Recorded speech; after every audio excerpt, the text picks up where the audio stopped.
that part of my brain is dusty and old and I can't get back there to remember what it was about.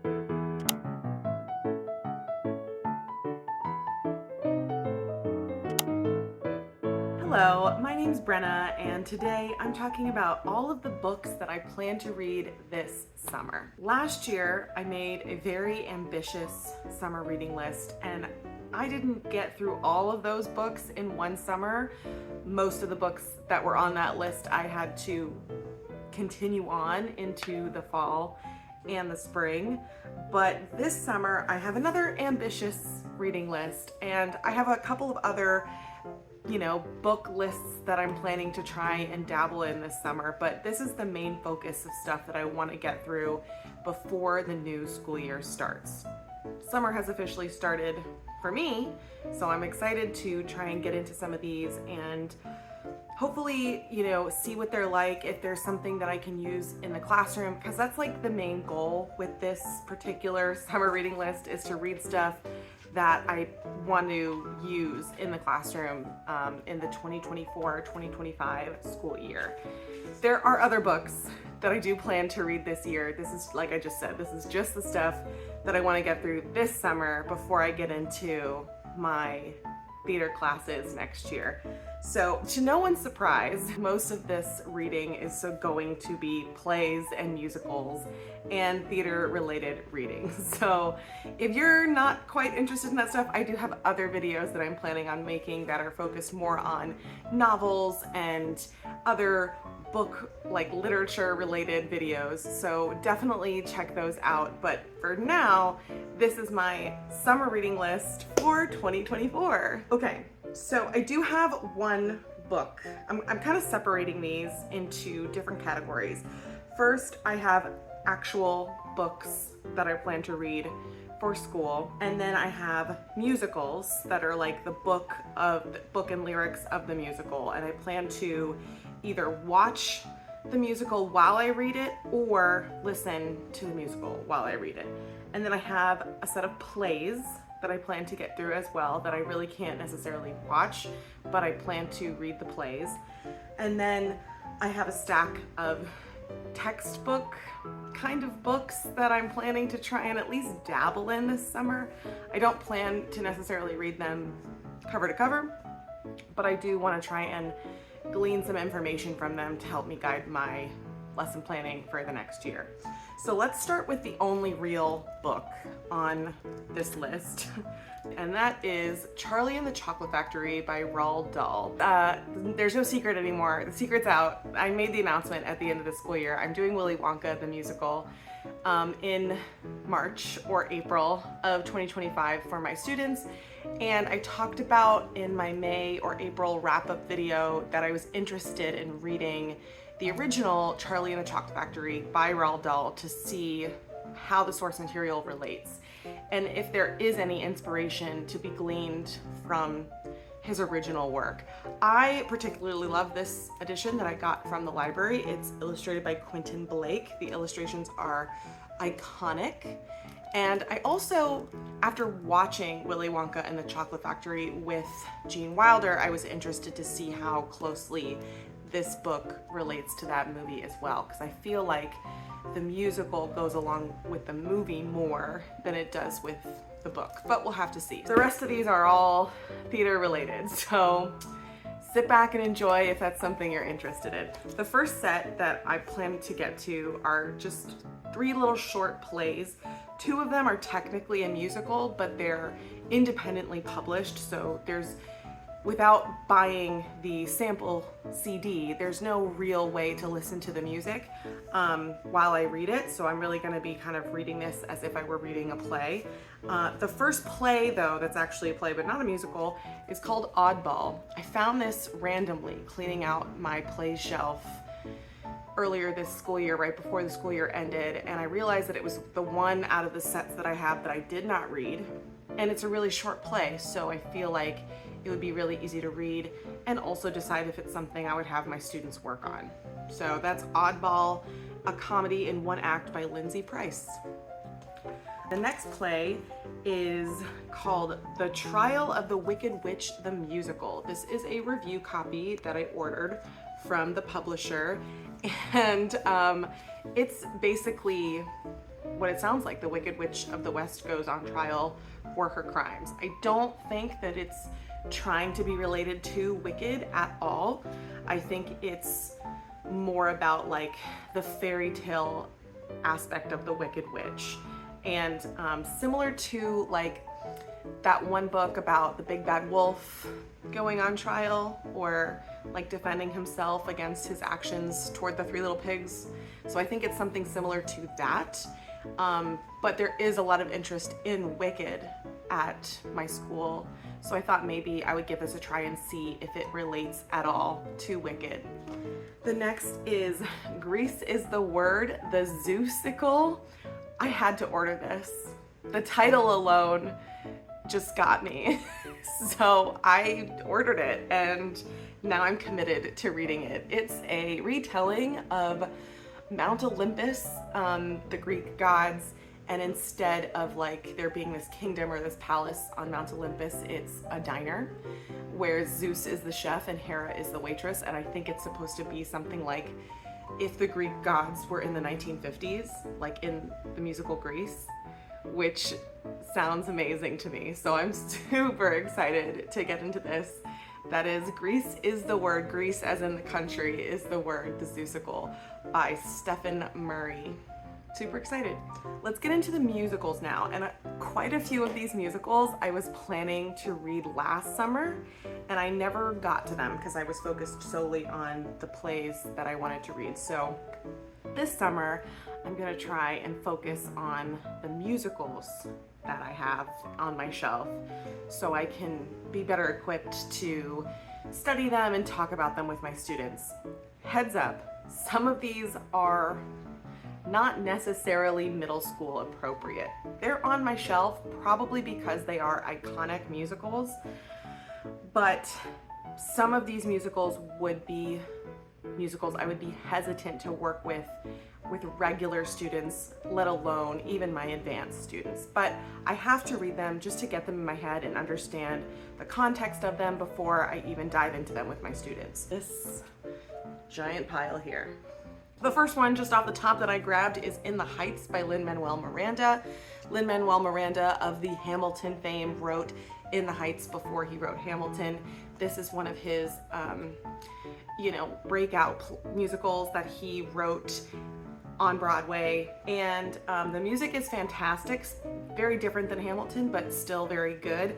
And I think it's about a group of people, it's a group of a Latin American community in Washington Heights in Manhattan, and I'm here for it. I've heard amazing things about it. I've listened to some of the songs, but I haven't actually heard or watched or read the entire story, so I'll be interested to see what's in this and what I can take and use in my classroom. The next is Rent by Jonathan Larson. I've watched this musical, I've listened to the music, I know what it's about. I know the whole plot from beginning to end, so I know what happens. But I am interested, I have a class set of Rent on my shelves, and I'm interested to dive into the lines and lyrics a little bit more, especially look at it from a teacher's perspective, from an educational perspective, because it's such an iconic musical on Broadway. It's such a referential piece, and it's also a very timely piece about the 1990s and what was going on in New York City, and about the LGBTQ struggle of dealing with AIDS and HIV. Additional content warning, like drugs and sex, that I'm gonna have to figure out how to work around if I am going to discuss this with students. So just to get some context in my brain, I'm gonna go ahead and try to read the book of Rent by Jonathan Larson. There's no real order of how this is. I mean, I guess I could put them in some kind of order, but I'm not. So the next one that's on my shelf is 13, the musical. Again, listen to the music.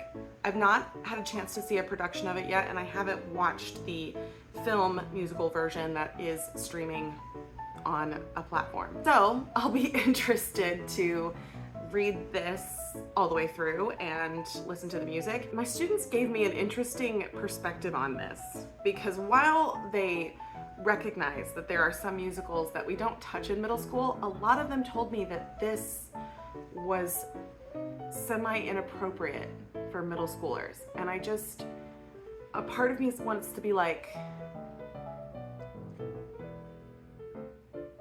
really?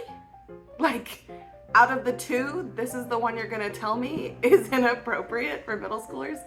So I'm not entirely sure what's in it that could potentially be problematic for middle schoolers. It's about a kid who's turning 13 and the struggles that come along with that. Maybe because there's some awkward things that happen when you turn 13. I will be interested to read this, and I'll be interested to see how students react to it. So I'm looking forward to giving it a try. The next one off my pile is Dear Evan Hansen. I've listened to the music. I've seen a couple of performances from scenes from this musical. I haven't seen the musical all the way through, but this is by Dear Evan Hansen by Stephen Levinson, and Benjamin Platt, I think, played Evan Hansen in the Broadway production, which I'm a huge fan of him. I love his voice. He is an amazing actor and performer. And so I was interested to read Dear Evan Hansen before I came to middle school and started teaching theater. And I never actually got the chance to read it or watch it or really kind of like dive deep into it. Again, where I do think there is going to be some concepts that are too mature for middle school. However, some of my middle school students have told me that they have done productions of Dear Evan Hansen in class before. So I'll be interested to see how that worked out and how I can use it as well and what the context is for certain things. Next is Hadestown by Anais Mitchell. I was lucky enough to see a production of Hadestown in my city when it came touring, and I love this musical. I read it last year. I read it last summer. I cried. It's amazing. This is one of the top 5 musicals for me. I love this musical so much. We will be reading this in class. I will be studying it with my advanced students, definitely. It's so good. It's so good. And I definitely want to reread again to again give some context and just kind of look at it from an educator's perspective instead of just a audience member's perspective. I love this musical. I love the music. I love it. I love it. I can't wait to read it again. Next up is Hairspray. Hairspray by Mark O'Donnell. I did not know that he wrote this, but Hairspray is an iconic musical about a girl living in the 60s who wants to join this televised dance competition. She has a different shape, and she's constantly, made fun of or bullied about it, but she doesn't really care. Like, she has this confidence that just seems like it comes from nowhere, and she just rocks it the entire time. There's also the backdrop of the 60s and segregation and the civil rights movement, which is also really interesting. If you've ever watched a production or seen the movie, it's a great one. I did watch it with my students at the end of this school year, and they loved it.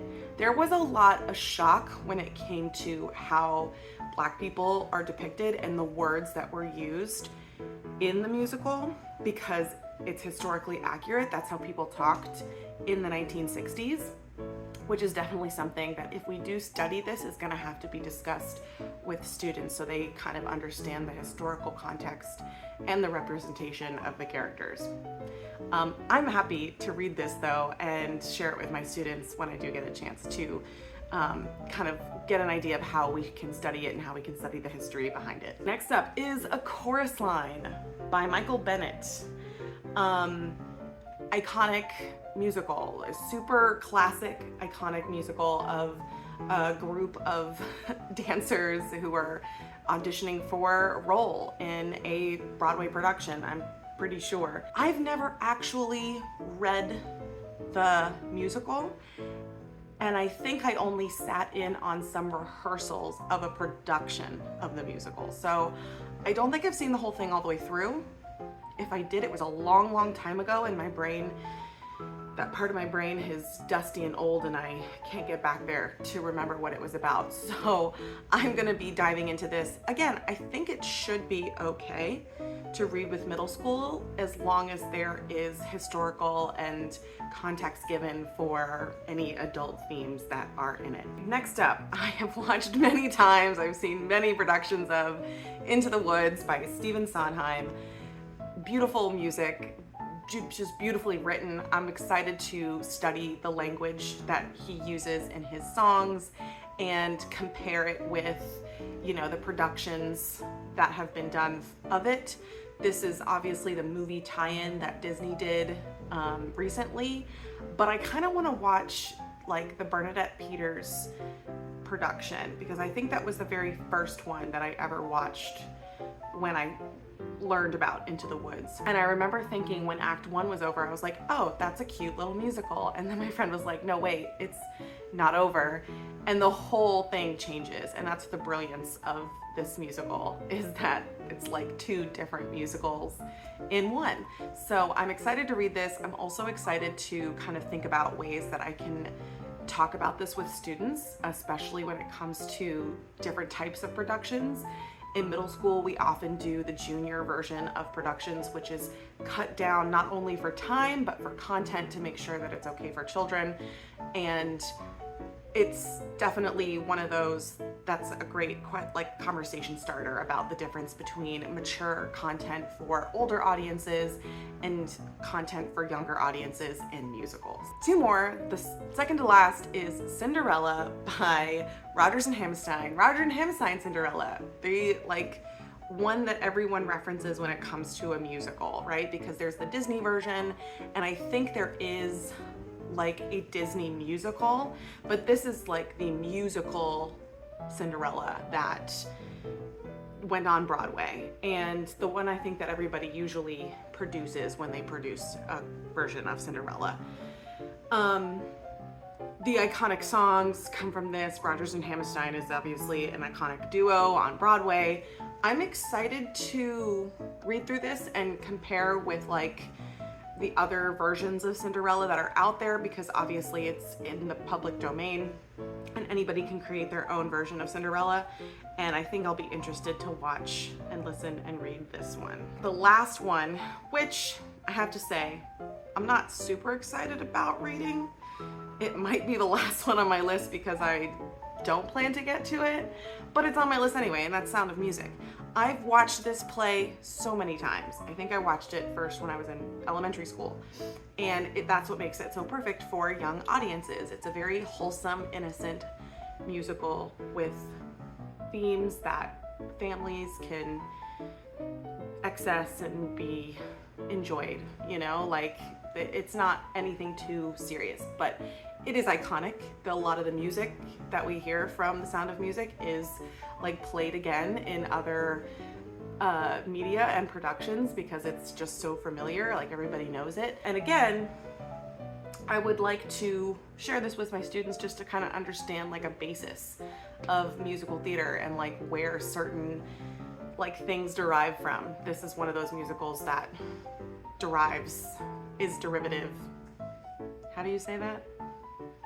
Inspires other media. So if I do get to this one, it'll be interesting, and I will see about using it next year for certain groups of students, I think. Those are the musicals and plays that I plan to get through. Now, I think is going to be mostly the boring part for most of you, and that is textbooks. Like I said earlier, I don't plan to read these cover to cover. I just want to kind of keep them as reference to use as I'm planning for next school year. The first two I could probably easily read cover to cover. I've already flipped through both of them to get an idea of what's in here and kind of make some plans for productions in the future and showcases. Two monologue books, Monologue Magic Volume 1 and Volume 2. I've already gone through. There's dramatic and comedic monologues that have similar themes. Some of the monologues are the same monologue, just written or timed differently, and it makes them dramatic or comedic. So I'm interested to work on some of these with my students.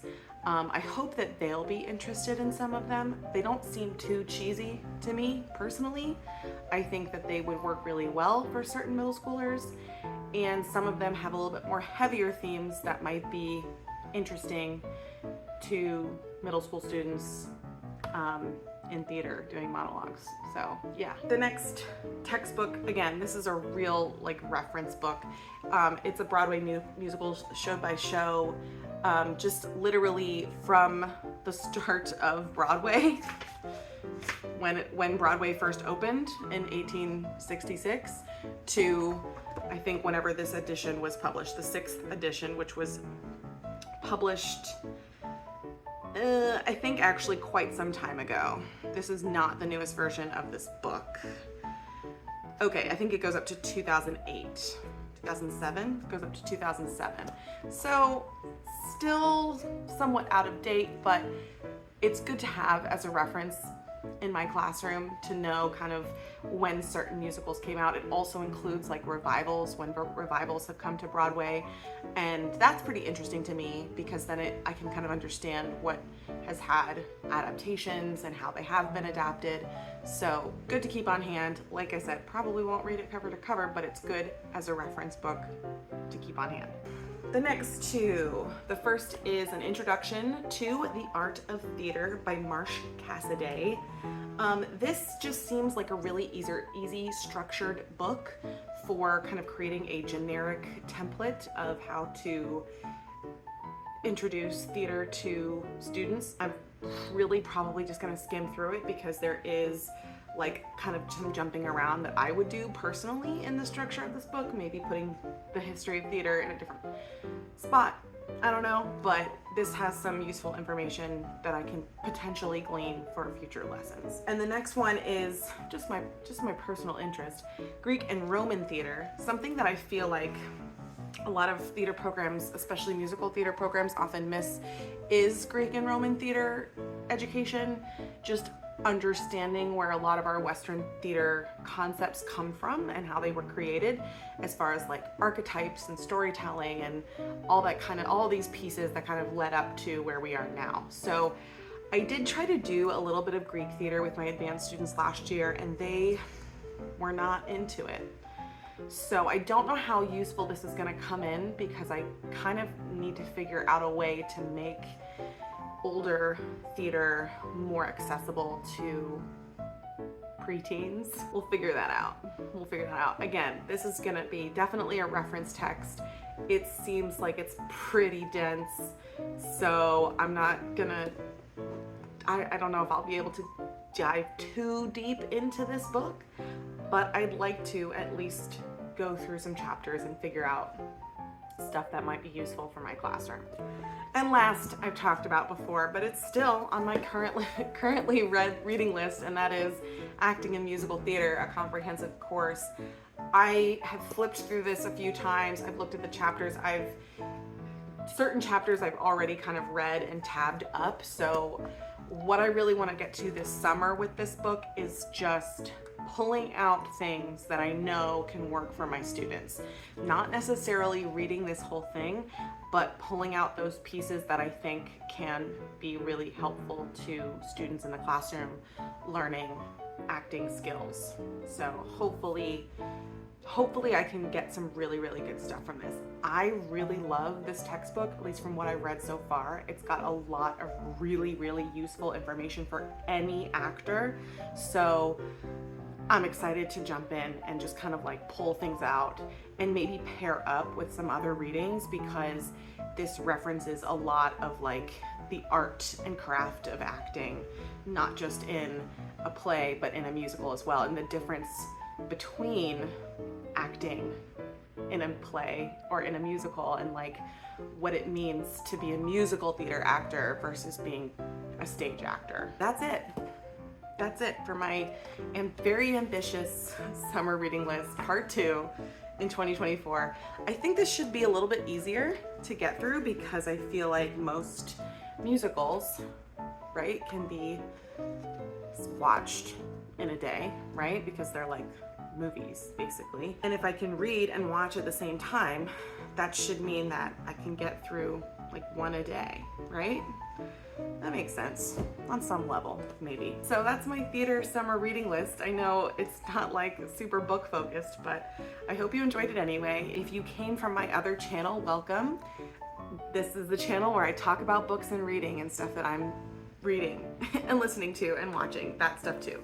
So if you're interested in all of that, please stick around, subscribe, and let people know that this channel is here and you can watch my stuff that I talk about when I talk about books. I hope you have a fabulous day, and I will see you in the next one. Bye!